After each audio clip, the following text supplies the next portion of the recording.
Né à Middletown aux États-Unis. Père, artisan coiffeur. Études, vite interrompues. Acteur au théâtre yiddish. Voyage en Europe. En 1939, entre dans la carrière cinématographique à la RKO. C'était comment Hollywood à ce moment-là, justement, en 1939? Hollywood, à cette époque-là, c'était une toute petite ville qui a ramassé énorme talent technique, mise en scène, acteurs, organisation, mais tout dévoué aux stars. C'était l'époque du star, le système du star. Des écrivains travaillaient pour écrire pour un star. Tout est préparé pour mettre en valeur cet individu qui a tiré le box-office du monde entier. C'est le star system. Tu as travaillé avec des grandes stars? Alors, le baptême était avec Joan Crawford. La grande? Oui, elle était à l'époque la grande Joan Crawford. Et pour t'indiquer l'attitude, j'étais tout jeune, je faisais encore plus jeune que je n'étais. Et quand on a tourné la première scène, à un moment donné, je dis « cut, coupé ». Il y avait un silence glacial dans le studio. Et elle se retournait, comme pour dire « qui a osé dire coupé ?» Et tout de suite, l'assistante a crié « pourquoi vous faites de bruit là ?» Elle me dit « ne dis jamais cut à Joan Crawford, il ne faut pas le dire. » Je dis « mais c'était pas bien. » Elle a dit « comment ?» Je dis « c'était pas bien. » 2 minutes plus tard, je me trouve dans le bureau du grand chef de studio, Louis B. Mayer, qui dit « bon, c'est fini. » Je pensais que j'étais vidé, mon premier plan que j'ai tourné. Mais non, elle m'invitait à dîner. Joan Crawford, je suis venu chez elle. Ça aussi, c'était quelque chose. Raconte. Oh, la maison, comme un musée. Elle avait 3 petits-enfants charmants adaptés qui portaient des gants en blanc. On saluait avec des petites révérences. Et elle m'a dit, pourquoi tu m'as dit couper? Je dis, parce que je n'ai pas trouvé bien la scène. Elle dit, tu me trouves mauvaise actrice? Je dis, non, au contraire, je trouve très bonne actrice. Alors, qu'est-ce qu'il y a qui ne va pas? Je dis, quand tu étais dans le personnage qui est près de toi, tu me plais énormément. Mais quand tu fais le grand lady, ça s'en fout. Elle dit, c'est vrai, je fais ça. Je dis, oui. Bon, elle dit, on va essayer encore une fois demain. Elle t'a repris? Oui, mais avec la condition que je dis jamais couper. Je dis, mais si ça ne va pas, elle dit, fais seulement comme ça. Fais ce petit geste et je saurai qu'il faut le refaire. Alors, elle est une telle bête de cinéma. Elle savait tout, tout le technique, les lumières, comment ça se plaçait. Elle porte un petit miroir, elle dirigeait la lumière comme ça, comme ça. Extraordinaire. Et croyez-moi, quand j'ai fait comme ça, si elle était de dos, elle a compris. Mais comment le voyait-elle? Je sais pas. Je ne sais pas. Elle avait des antennes. Fantastique. Mais tout était à la protection du star. J'ai fait un plan avec elle à l'extérieur. Il y avait un arbre, un buisson, et j'ai laissé tomber une petite ombre sur son front. Encore dans quelques minutes, j'étais dans le bureau de M. Mayer, qui me dit, listen, écoute, jeune homme, le monde entier paye d'argent pour venir voir Joan Crawford. Alors je veux le voir, mais pas des ombres. Tout était pour les... pas mettre en valeur comme des grands artistes, mais pour les vendre. C'est un produit. Produit.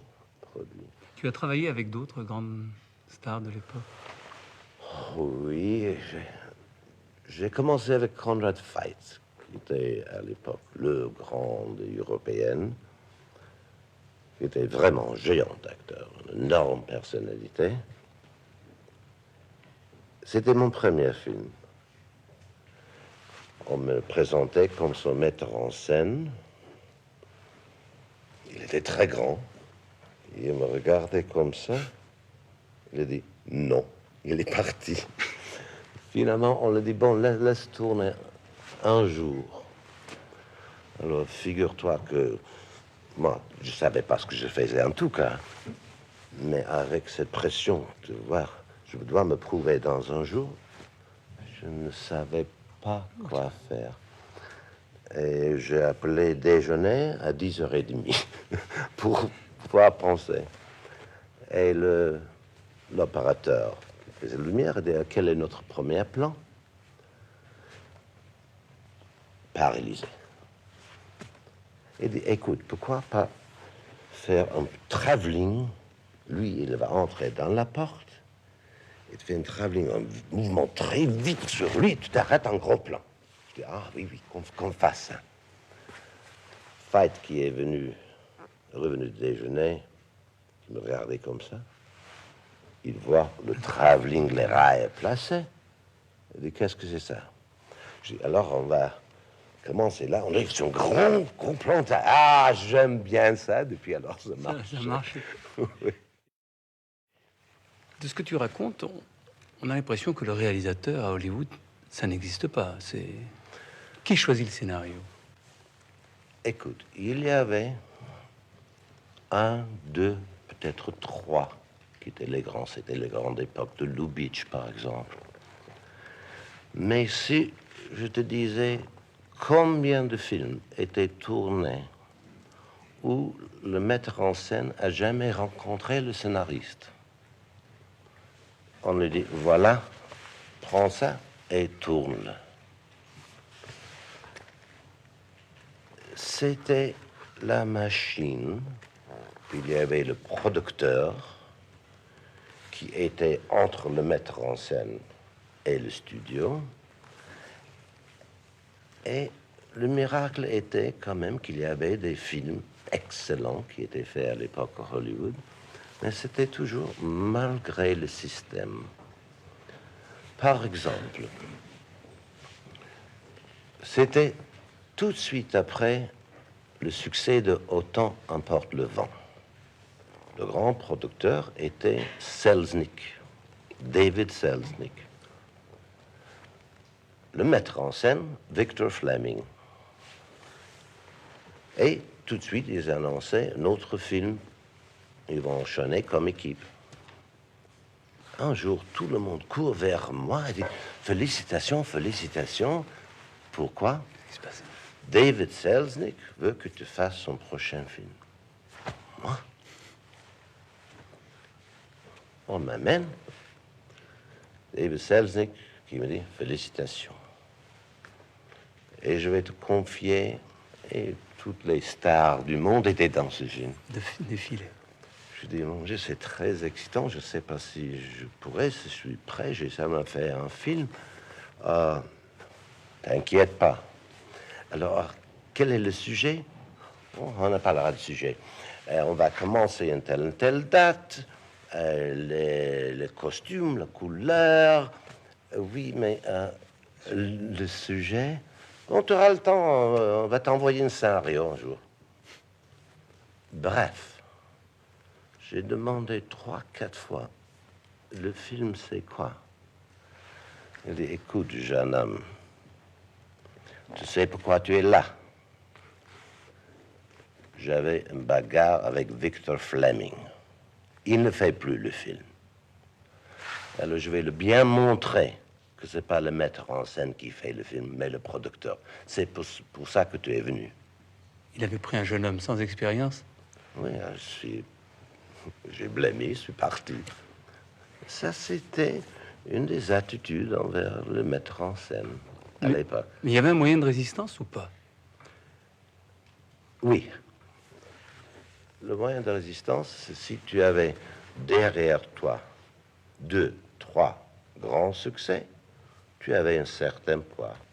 Il y avait le John Ford à l'époque. Il y avait Frank Capra, Fleming, Lubitsch. Alors là, c'était plus difficile. 2000 qui faisaient ces grands trucs. Mais même eux n'avaient pas le droit sur le montage de leur propre film. Ah, ils ne faisaient pas le montage du film. Peut-être on les a laissés de temps en temps le faire, mais légalement, ils n'avaient pas le droit. Ce droit était gagné durement, amèrement, après, seulement dans les dernières 10 années.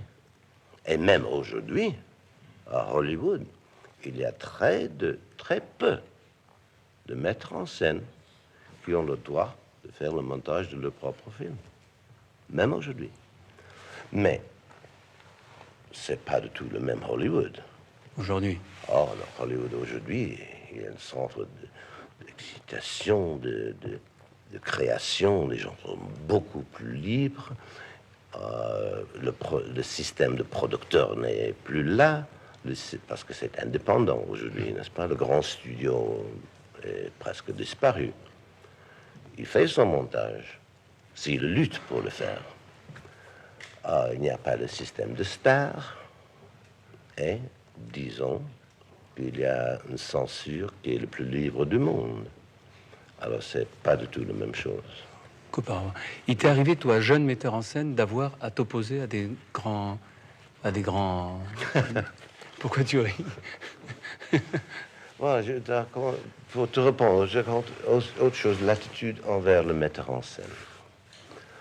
Le grand chef était L.B. Mayer, Louis B. Mayer. J'étais sous contrat à MGM, le métro. Et finalement, je ne pouvais pas. Je ne pouvais pas fonctionner dans ce système. Et j'ai demandé qu'il annule le contrat, qu'il me libère. Il a dit non. Et la raison pour le non était intéressante, parce que j'avais fait une petite comédie où tous les personnages étaient des gens riches et bien, de haute bourgeoisie. Il dit non, les gens qui savent faire des films avec des gens bien sont rares. Tu vas rester. Je dis, mais je ne peux pas. Il dit, je te libère, tu vas signer des contrats avec un autre studio. Je dis, non, je signe que je retourne à New York parce que je venais du théâtre, je reste là. Et il dit, je te libère pas. Alors, je suis parti. Et j'ai fait une petite grève individuelle pour 13 mois. Tu n'as pas travaillé pendant 13 mois? 13 mois, je suis allé vivre dans une petite plage et j'ai lu. Chaque semaine, le chèque pour mon salaire est venu. Ils sont ramassés de 13 mois. Et finalement, il a bien calculé. J'avais un tel besoin de travailler, je suis venu et dit, bon, donnez-moi un film, je veux travailler. Il dit, bravo Dassin. Il dit, viens avec moi. Il m'amène dans son bureau. Un bureau comme un amphithéâtre. Et là sont tous les chefs de studio, tous les présidents, vice-présidents, les grands producteurs. Et il me parle en se promenant. Et il dit, Dassin, je vais te raconter une histoire. Tu connais Devant bien... tout cet aéropage de gens? Oui. Comme ils étaient un juré. Et il dit, tu connais mon cheval, Peter. Il avait beaucoup de chevaux. Je dis, mais bien sûr, je connaissais un champion. Alors écoute, j'ai acheté ce cheval, tout jeune, pour $50,000. Tous les gens autour de moi, les entraîneurs, ont dit, c'est pas de bon sang, c'est pas de vraie qualité, faut pas l'acheter. Moi, j'ai dit Meyer, j'y crois. Ils l'ont acheté. Et quand il avait 2 ans, il a couru 6 fois, il a gagné. Je dis, bon, Tu vois, c'est en grand. L'année prochaine, on va l'inscrire pour le Kentucky Derby, qui est une des grandes courses. Bon, l'année prochaine, il y a quelques courses préparatoires. Peter, boum, il file. Mais quand il arrive vers la fin, il quitte. Tu comprends, Dassin? Il quitte. Je dis, bon, j'ai toujours confiance. Deuxième course, la même chose. Troisième course, la même chose. Quand il entre dans, quand il stretch. Juste la ligne d'arrivée? La ligne d'arrivée. Stop. Je suis très déçu, dit-il, toujours en se promenant. Alors je dis, bon, laisse-la à la ferme. Il est à la ferme. On l'a laissé pour 13 mois à la ferme. Oui, laisse-le réfléchir. Et je me dis, est-ce que j'avais tort vraiment? Et un jour, mon entraîneur, chef, vient en courant et dit, Monsieur Meyer, j'ai compris pourquoi Peter s'arrête. Pourquoi? Il regarde vers moi, il regarde vers son juré. Et mon entraîneur m'a dit qu'il est un merveilleux cheval, mais il a des testicules énormes. Et ça lui fait mal quand il court beaucoup. Alors, dit-il, Dassin, j'ai coupé ses testicules et maintenant il court. Terrible, ça. Terrible. Alors là, je me suis livré de toutes les obscénités new-yorkaises que je connais, et comme ça, il m'a libéré. C'est pour ça qu'en définitive, tu as quitté tout ce système pour aller tourner C'était pas possible. La Cité sans voile, tu t'es éloigné. La Cité sans voile, tu l'as tournée où? Pas un plan dans un studio. C'était la première fois que ça arrivait à Hollywood, non? Première fois, oui. Première fois.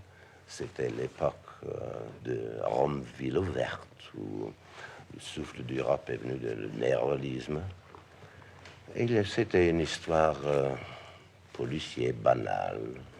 Personne n'était très intéressé. Mais je dis, vous me laissez tourner ça dans les rues de New York? Bon, allez-y, parce que le devis était très réduit. Très petit. C'était le premier. Il dit non, il y avait d'autres films qui ont tourné partie du film. Hathaway a fait un film à New York avant ça, mais pas seulement les extérieurs. Nous, Entièrement le film. Tout fait. Oui. En fait, tu avais cru échapper à Hollywood, et Hollywood t'avait encore eu, parce que c'est pas le film que tu as fait qui est projeté à l'heure actuelle. Non. Personne n'a vu le film que j'ai tourné. C'était le commencement de la maladie qui était visitée sur l'Amérique à l'époque, le macartisme. Et l'auteur de scénariste, Albert Maltz, et moi, on était un peu suspects. Et moi, quand je terminais un film, je rentrais tout de suite à New York. Je faisais du théâtre. J'ai fait mon montage. Tu as pu le faire, le montage? J'ai fait le montage. Et j'ai serré la main du producteur et j'ai dit, alors c'est ça le montage? Il dit, c'est ça, je te promets. Et je viens de terminer la pièce que j'ai faite. On a fait une très grande gala à New York. Le tout New York était là, les fonctionnaires, le maire, etc. Et c'était alors que j'ai vu le film déchiré, mutilé, massacré. Ils avaient fait un autre montage. Ils ont laissé des sections, mais chaque chose qui peut être mal interprétée, comme soyant quelque chose rouge, le mot fin. On ne peut pas parler de New York ou n'importe quelle grande ville sans parler du mot fin, pauvreté. Tout était arraché des films. Il ne restait plus que l'intrigue policière. À peu près. Ils ont changé des discours. Ils ont mis d'autres discours dans les lèvres des acteurs. Tu n'avais aucun moyen. Le film a fait sa carrière comme ça.